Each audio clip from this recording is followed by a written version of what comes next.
Revenge with Karen. "You're fired," he said with a grin, like he was handing me a damn party balloon. Standing there in the middle of the quarterly all-hands, coffee in one hand, smugness in the other, our new golden retriever of a COO, Brent, said it loud enough for the unpaid intern in the break room to hear. "We appreciate everything Monica's done, but in light of her automation project, her role is, well, no longer necessary." Translation: I built the machine that made me obsolete, and this overcaffeinated LinkedIn lizard thought it'd be poetic to boot me right after I made his job idiot-proof. The room froze. My name still echoed off the conference call mics. A few folks glanced at their shoes. A junior dev actually mouthed with the F before HR shot him the corporate death stare. 12 years. No warning, not even a courtesy Slack message. Just a smile, a layoff, and a room full of frozen faces pretending their Wi-Fi cut out. I didn't cry. That part comes later in motels and microwave dinners. Instead, I nodded once, slow and surgical. Picked up my coat like it was armor, walked out without looking back. Brent kept talking after I left. Of course he did. Men like that think the sound of their own voice is a TED talk for toddlers. And hey, if you've made it this far, don't be like the 97% of folks who ghost watch these stories without subscribing.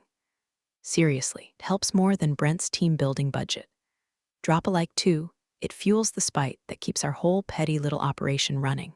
Anyway, out in the parking lot, my hands were shaking like a leaf in a microwave. The cold wind cut straight through my cardigan. My ID badge still clipped to my hip like a joke. I looked up at the office windows. Couldn't tell which ones were the server room anymore. I'd helped migrate most of it to the cloud and didn't even know which AWS region we were using. But I did. I knew every buried script, every hidden cron job, every duct-taped webhook I jury-rigged at 2 a.m. during a Christmas outage. I was the skeleton key. What they owned were assets. What I carried out that door was leverage. See, while Brent played chess with paper pieces, I'd spent a decade writing the rules of the game. And that morning, he tried to delete the queen. Problem was, I had admin privileges and no intention of logging out. The motel smelled like desperation and lemon-scented bleach. You know the type, where the pillows crunch and the ice bucket's more symbolic than functional. Room 108, right next to the vending machine that made noises like it was summoning the dead. I tossed my overnight bag on the bed, kicked off my shoes, sat cross-legged like some weary monk staring into the glow of a $279 Chromebook. First stop, the burger I grabbed from the drive-thru down the road. Bun falling apart, mystery sauce bleeding into the wrapper like regret. It tasted like victory, or maybe just salt and vengeance. Either way, I needed fuel. I popped open the laptop. Fans spun up like they sensed what was coming. My fingers hovered over the keys for a second longer than they should have. Habit, fear, a cocktail of both maybe. But once I started typing, the muscle memory took over. Root folders, GitLab repos, Slackbot integrations. Oh look, there's the payroll sync I patched myself when Brent forgot to renew the API license last quarter. That was a fun Friday night. Then I checked the admin dashboards. That's when the grins started to crack through.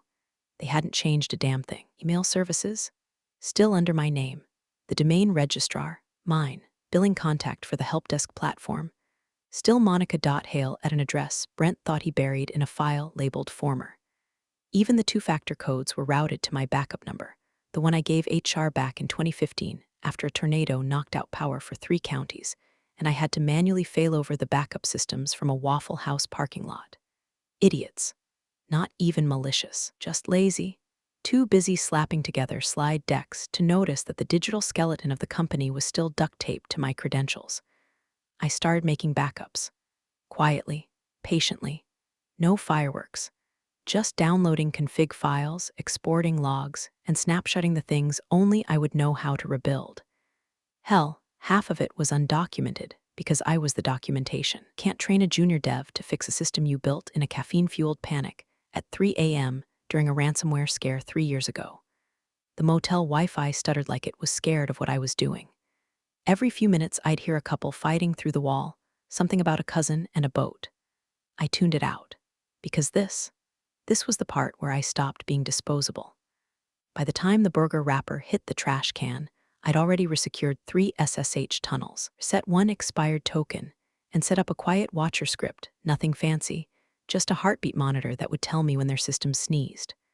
Not to crash anything. Not yet, just to listen, like a ghost watching her own funeral. The first crack wasn't a boom, it was a whisper.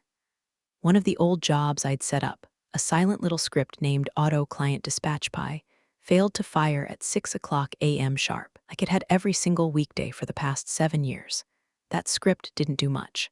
Just compiled daily analytics into neat PDFs and sent them off to clients who liked colorful pie charts and words like synergy. A routine blip to anyone else. To me, it was a scalpel. I deleted the deprecated API token it needed to authenticate with the reporting server. Not the current one, not the backup. The one, old credential hidden deep in a legacy environment file nobody bothered to clean. I knew exactly what would happen. The system would report a generic 403 error, the log would point to the wrong microservice, and someone fresh out of a boot camp would spend 2 days blaming OAuth while Brent screamed into a Bluetooth headset about critical deliverables. I sipped motel coffee so bitter it could exfoliate your soul and waited. By 9:42 a.m., I got the first ping from Melissa in marketing. Melisum at CompanyCom. Hey, any idea why Acorn Mutual didn't get their daily reports? Their rep just called asking if something changed on our end. I didn't reply, obviously. By noon, 2 more pings. One from Jordan in DevOps, another from a panicked account manager with 3 question marks and a CC to the COO. By 3 p.m., full-on Slack thread titled #Urgent Acorn Reports had spun up. Theories flew like gnats. Maybe the build pipeline failed. Maybe cron wasn't triggering. Maybe someone updated the time zone settings on the server. Wrong, all of them. But they'd never checked the right place. That token was buried in a legacy. End file only I knew existed, and I changed its timestamp to look untouched, like leaving a booby trap in Grandma's attic. Meanwhile, I just watched them spin their wheels, reboot Jenkins twice, reauthorize a perfectly good OAuth client, and my personal favorite, blame the client's firewall. Brent even posted a reminder about the importance of cross-functional collaboration. I laughed so hard I nearly choked on a stale motel biscuit. See, this wasn't about burning it all down. Not yet. This was about showing them the edge, letting them peer over it. Sweaty palms gripping a broken railing while the wind whispered, "She built this, and she's still watching." The satisfaction wasn't loud. It was cold, clean, like rinsing blood off tile and realizing you didn't even get a drop on your shirt. They'd recover. Eventually. But they'd never forget this stumble. Because somewhere, deep in the back of their minds, a question was starting to form. What else did she build that we don't understand? I had all the time in the world to let that question rot. My phone buzzed at 11:17 p.m., a screenshot from Aaron in compliance. Just the Jenkins log timestamp and a Slack message thread full of digital blood. Did you change the API key? No hi, no pleasantries. Just that one question like a whisper in a horror movie. 3 more pings followed in the next hour. One from Lucas in engineering, "Hey, if you're still up, any chance you remember where the old metrics handler logs get archived?" And one from Tanya in HR of all people, "I just want to say, I always thought what they did was dirty. Hope you're okay." Oh, I was better than okay. I was watching chaos bloom from a Motel 6 like it was an art installation. Turns out, the Acorn Mutual issue triggered a panic cascade. Some baby-faced junior dev named Cody, Brody, or whatever frat soup name HR's been pulling from LinkedIn lately, tried to hot patch the scheduler. Big mistake. He rerouted the job through a test server I decommissioned last fiscal year, which still used an untagged beta version of our reporting tool. Within 20 minutes, he'd inadvertently overwritten 4 config files and deleted the weekly KPI summary for our highest-paying client. Oops. Meanwhile, the coup, Brent, I've got it handled Foster, was foaming at the mouth, spitting theories like sunflower seeds. I know this because someone kindly leaked his all-hands rant to me. Apparently, he blamed residual sabotage and floated the idea that I'd planted malware before leaving. Classic. I'd expect nothing less from a man who once asked if JSON was some kind of new AI. But here's the fun part. They still couldn't prove anything, because there was nothing to prove. No foul play, no breach, no red flags on their firewall. Everything was technically running, just wrong enough to rattle them, like flickering lights in a haunted house. Every glitch, every broken link, every malfunction had a perfectly logical explanation. Too bad none of them were true. I'd begun tweaking the old scripts I still had access to. Not sabotage, just cosmetic chaos. I changed the naming conventions on internal reports. Dashboards started pulling fields like Client Insight Q2 instead of Client Insight Final. I reintroduced a time zone bug we fixed back in 19. Nothing catastrophic, just enough to make timestamps look like they were jumping an hour ahead, randomly. I even added a ghost alert in the logging tool. It triggered an error code that didn't actually exist. Engineers thought it was a corrupted module. I called it my ghost bug. Watching them hunt, it was like watching toddlers chase a laser pointer. Every Slack message they sent each other was a love letter to my ego. Every broken fix was a bouquet of roses dipped in gasoline. And behind it all, Brent seethed, powerless, clueless, desperate to keep the illusion of control. He didn't know it yet, but the roots of his empire were rotting, one unexplainable glitch at a time. Bitterness? That was gone. This was amusement. The sick, clean kind. Kind you feel when the clown slips on his own pie and the whole circus catches fire. Some people drink wine when they need to think. I drink data. It was past midnight, the motel AC sputtering like it was fighting for its life, and I was cross-legged on the stiff bed, scrolling through old email archives I'd quietly mirrored during my final weeks. Not out of paranoia, just habit. I never trusted the way Brent talked about streamlining, and like him use words like that the way mobsters use piano wire. Tidy, silent, efficient. That's when I found it, the smoking gun I didn't know I was carrying. Subject line: action required Q3 security audit pre-checklist sent from me, dated 4 days before my termination. I opened the attached spreadsheet, and there it was. A full audit trail scheduled for the following month, with my initials on every flagged item. Outdated credential management, complete MFA rollouts, open S3 buckets from a project they'd shelved and forgotten. I'd been quietly prepping them for an internal compliance audit, knowing damn well we weren't ready, and planning to help them fix it before the auditors came knocking. And what did Brent do? He fired the only person who knew about the holes, 4 weeks before the audit was set to begin. I leaned back, cracked my knuckles, and let that wash over me. This wasn't just a grudge anymore. This wasn't some salty ex-employee feeding ghosts into the machine. This was obstruction. And I had the receipts. I started building the file. Clean, precise, damning. I gathered every email where I'd warned leadership about security gaps. Every thread where Brent brushed them off with "we'll tackle it post-launch," or "let's not bog the board down with technical anxiety." I compiled logs of system changes I made to cover for their laziness, even pulled a screenshot from the day I gave him direct access to the risk matrix, and he replied with a thumbs-up emoji. I labeled the folder insurance. Then I documented my own termination. Slack logs, calendar events, timestamped messages from HR. The fact that I was removed from the system the same day I was scheduled to finalize the audit draft. I wrote it like a lawyer would. Neutral tone, linear narrative, evidence-heavy. Because now I wasn't just protecting myself. I was loading the chamber. They'd spun a story. Monica automated herself out of relevance. Neat, digestible. But the truth was uglier. They cut the only person standing between their company and a federal fine. And if anyone came sniffing after me, I wanted them to find breadcrumbs soaked in gasoline. I closed the lid of the laptop and let the silence stretch. Even the vending machine had gone still. In that moment, I didn't feel angry or hurt or vindictive. I felt ready. There's a point where revenge stops being personal and becomes procedural. I had just crossed it. Brent stood at that podium like a man who thought he'd just pissed excellence. The backdrop was a cheap vinyl banner that read Q4 Rebuild, stronger together in a font that screamed mid-tier inspirational PowerPoint, beamed like a dad who just finished assembling an IKEA bookshelf with leftover screws and no instructions. "We've overcome some unexpected hiccups," he said to the board and clients on the live stream. "But thanks to our resilient team and agile response, we're stronger than ever." Agile. That was rich.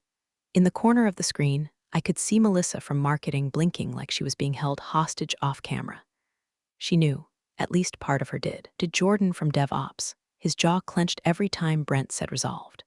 Because the truth was, they hadn't fixed a damn thing. They just papered over the fire alarm. The bugs stopped surfacing because the scripts I wrote had error handling designed to fail silently if certain dependencies weren't met.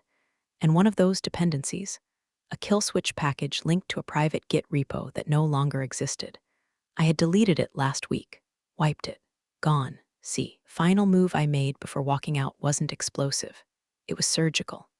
A single-line dependency inside a core reporting module, one line that pulled a lightweight JSON config from a repo hosted under an innocuous personal subdomain I owned. Without that file, the module still ran, but parsed junk. Outdated data, broken metrics, nonsense graphs. Enough to make everything look right until someone actually used it. And Brent built the whole demo around that module. As I watched the live stream from my motel room, the clock ticking like a countdown, I stirred powdered creamer into gas station coffee and waited. He clicked over to the demo dashboard, proud as a rooster. Now, let's take a look at our real-time client insights engine, rebuilt, refined, and better than ever. One click. Pause. The graphs loaded, except they didn't. The color palette looked like it had been vomited by a confused jellyfish. Percentages didn't add up. A client labeled Acorn Mutual had a negative engagement score of minus 14,700% and a pie chart shaped like a crescent moon. The room on screen fell silent.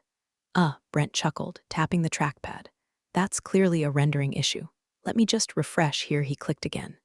The dashboard crashed. Reloaded. This time it displayed a dashboard titled, Demo Staging Final 2 Copy OLD Do Not Use. I almost choked on my coffee. Board members stared like someone had just farted during the national anthem. One client on the call disconnected mid-presentation. Another's mic picked up a quiet, "What the hell is this?" Melissa turned pale, and me? I just sat back, crossed my arms, and let the wave roll in. Not smiling, not laughing, just simmering, kind of quiet rage that doesn't boil anymore because it already scorched everything. This was the false victory, the high before the fall. Brent thought he'd won, tied up the mess in a bow. He didn't realize I had quietly sewn a string of Christmas lights into the foundation, and now they were blinking SOS, in front of every investor and client with an internet connection. He'd mocked me for building systems too complex, said the next gen would simplify. Turns out, it was the simplifier. Now let's see him untangle the knot I left behind. Brent's face turned the color of an undercooked pork chop. He was mid-sentence. This is the future of integrated analytics, when the product dashboard froze, blinked twice, then collapsed into a wall of red error messages. A fat yellow triangle popped up center screen with the words, "Invalid data source, object config master not found." Silence, a sound I'd heard 1,000 times during testing. The dull thunk of a browser crash. The live stream didn't cut. Oh no. It stayed on Brent's panicked eyes and awkward neck sweat while the board stared, mouths partially open, trying to figure out if this was some performance art about digital disruption. Then came the dominoes. Client rep from Crown Financial unmuted herself with a clipped, "We'll need to reevaluate our partnership." Effective immediately. Another firm's logo quietly vanished from the shared screen. Someone was screen sharing off a dashboard that just started bleeding clients in real time. Brent stammered, "If everyone could just give us a moment. We've had a caching issue with one of the staging servers. Jordan. He turned to the VP of engineering like a drowning man calling out for a life jacket made of apologies. Jordan looked like he wanted to sink through the floor. "This isn't staging. This is prod." One of my old coworkers, Danielle from Backend, still hanging on out of obligation or Stockholm syndrome, locked eyes with the camera, and without saying a word mouthed, "She did this."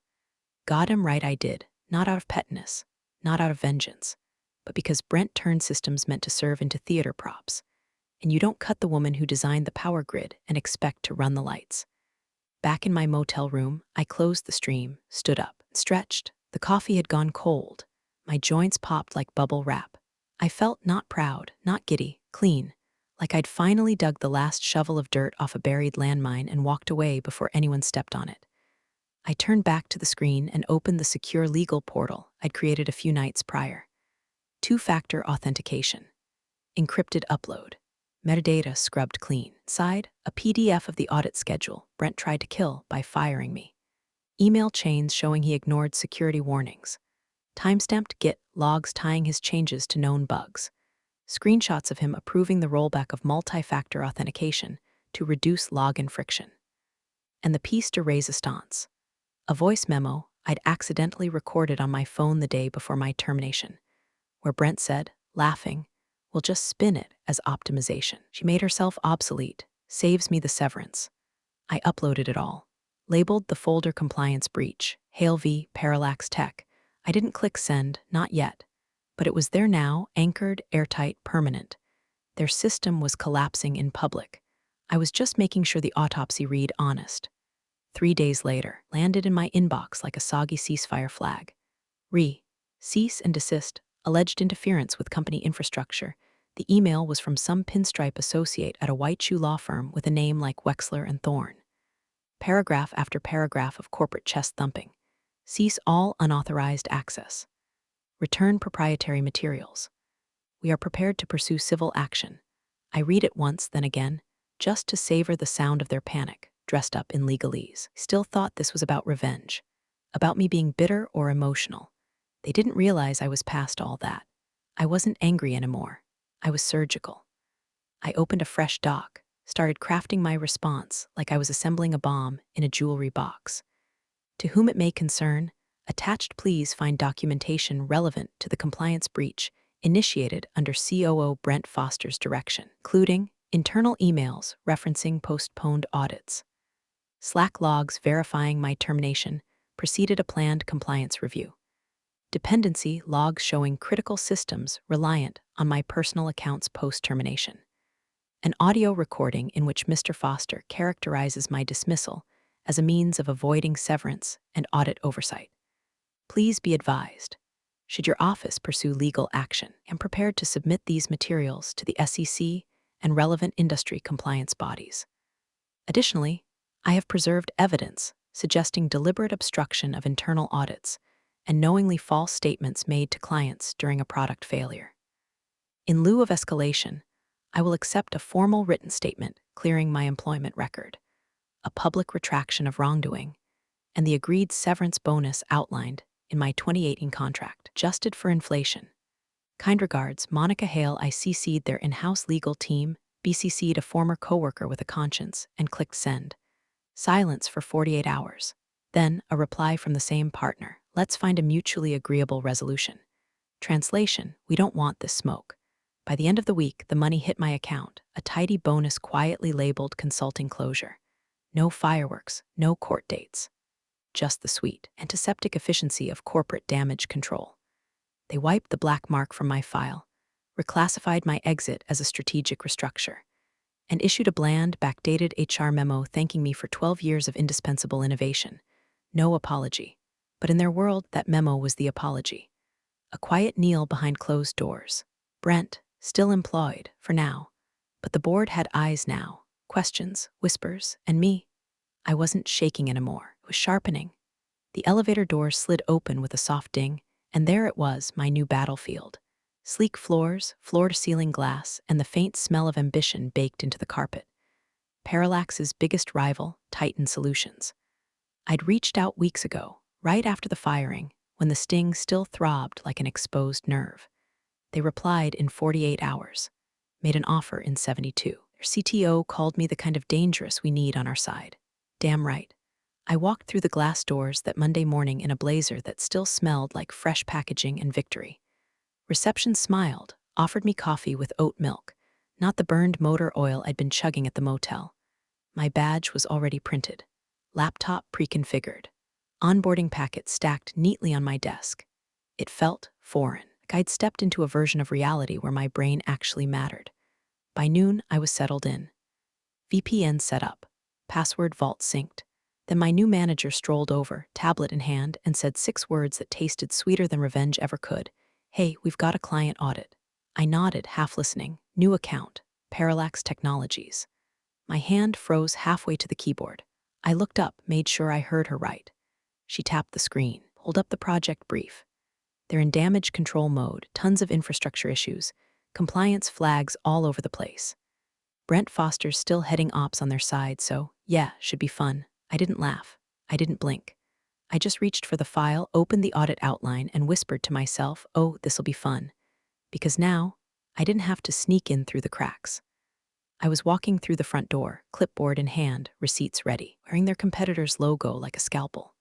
Everything they'd hidden, every lazy patch job, every shortcut and lie wrapped in jargon, I'd find it, document it, file it, and this time they'd pay me to. As I connected to the audit server, something flickered in the corner of my screen, Wi-Fi networks. Parallax Internal popped up, connected automatically. They never changed the password. Of course they didn't. I leaned back in the chair, arms behind my head, the city skyline gleaming outside the window. Let the audit begin. I think what hits hardest here isn't just the revenge, it's how calm and calculated it was. Monica didn't scream, didn't beg. She documented, waited, and struck with precision. There's a quiet kind of power in knowing your worth and letting them choke on the consequences of underestimating you. You're the real stars of the corporate jungle. Thanks for watching. Hit subscribe, or I'll flick the switch on your old cubicle memories.